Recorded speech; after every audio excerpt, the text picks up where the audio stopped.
Good Tuesday morning, Mount Olive Church family and friends, everybody that joins us for devotions.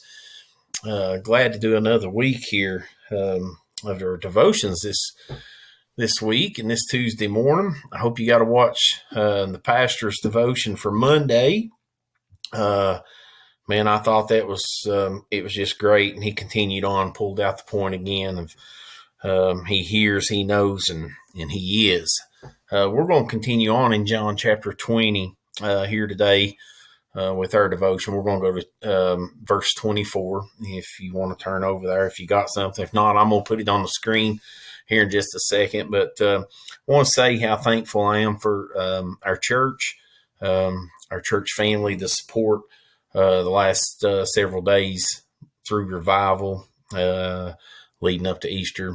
I know the pastor appreciates all the help and hard work that went in with everybody. We've, setting up the gym and kind of last second notice on that. And that was a good thing because we had so many people we needed to do that. And just some wonderful, wonderful messages that the Lord brought our way. Brother Tommy, man, I love just not to slight any of the other pastors, but I love Pastor Tommy and listening to him. I stay on him a lot to preach more than he does, but I'm so thankful for him.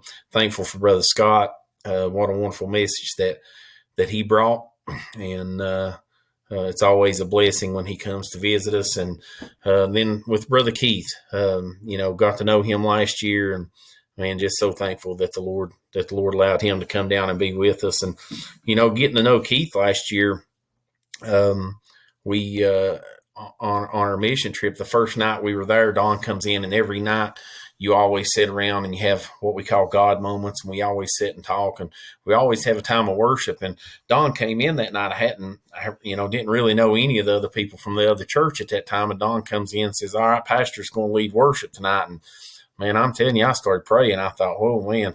Seen the guitar sitting there, and I thought, I just don't know. I don't know if I've ever seen TJ play a guitar or not, but yeah, it ended up being Pastor Keith leading us in worship. So, very thankful for that. And I want to say too that how thankful I am for a pastor, for my I call him my little brother, but very thankful for him and his vision for having a revival and letting the Lord lead him in that. And wow, what a way to end our revival yesterday morning with what a powerful message that the pastor had. So, okay, I've spent 3 minutes and got all that out of the way. Too long. I want to talk to you. Let me share this screen. I want to talk to you a little bit today about being disconnected, and the pastor talked about being isolated and disconnected with verse 24. I won't be but a minute or two here, but that was when we were talking last night in text.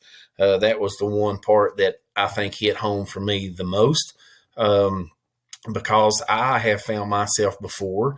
Yeah, your deacon, your assistant pastor. I have found myself before. It's in a place that's easy to get disconnected, and I don't mean that in a bad way, such as sinning and turning away from God or anything of that nature. I'm just talking about sometimes it's easy to get disconnected from our brothers and sisters. It's easy to get disconnected from our church. If we're not careful, that is one way the devil will really, really use against us. And we don't need to let him do that, but it's so easy to let things come against us and we get disconnected from others. Sometimes you don't get, you're not in with one group that does something, and it may not have been totally anybody within that group that meant to leave you out, but the devil will tell you that, and you will think that you were left out on purpose, and it's easy for us to get disconnected and isolated like that. In this verse here, and he spoke on this Sunday, it says, "But Thomas, one of the 12, called Didymus, was not with them when Jesus came." And, if you've seen the skit, there was a time when Jesus came and the disciples, and this is after his resurrection, and he showed himself to them, and Thomas came back, and he just did not, I don't believe it. Brett played that perfect Sunday. He just said, "I don't believe it. No matter what y'all say or how many times you say it, I don't believe it until I can touch him, until I can see him." and he had begun to get himself disconnected and separate himself from the others. I want to talk about how it is important for us to stay tied together. This is going to be your devotion for me today. Stay together. You have to be connected. You have to dig in. If you're one of our Mount Olive Church family and you're watching this devotion today, find a place to dig in with those around you that you can serve with, worship with, pray with, text with, whatever that is. If you're just somebody that's found us online today, or you go to another church and you just watch our devotions, dig into your church, dig in and get connected with those people that you're around, and serve with them and worship with them. I'm going to give you the last couple of scriptures here. Ecclesiastes 4:9 says, 2 are better than one, because they have a good reward for their labor. Verse 10 says, for if they fall, the one will lift up his fellow, but woe to him that is alone when he falleth, for he hath not another to help him up. Verse 11 in Ecclesiastes, it says this, again, if two lie together, they have heat. But how can one be warm alone? Verse 12, last verse, and if one prevail against him, two shall withstand him, and a threefold cord is not easily broken. A threefold cord is not easily broken. I want this cord. I hope you all can see this colorful cord here. This is a ski rope that you put behind a boat. I've had this for quite a few years now, and a ski rope is very, very tough. And the reason why, if you can see this, is all the braids. There's about 16 different braids of cord that winds through this and ties together. And when you get that, it will hold when the pastor is driving and dragging you on a tube or a ski doing 40 miles an hour. It will hold. But you know what? It's also easy to unravel here. And it's not easy, but when you start to unravel it, you know what? If you just take this one right here and you disconnect it from the rest and you try to pull anything with that, it's not going to stand much. It's not going to stand.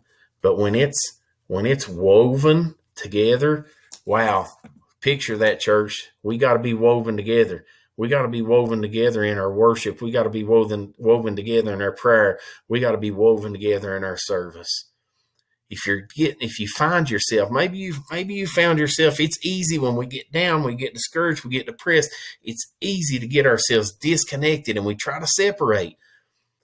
Don't do that. My encouragement to you today, my devotion for you today, stay connected, stay woven together with your brothers and sisters in Christ. I hope you all have a great day. I love every one of you, and I can't wait to see you again. God bless.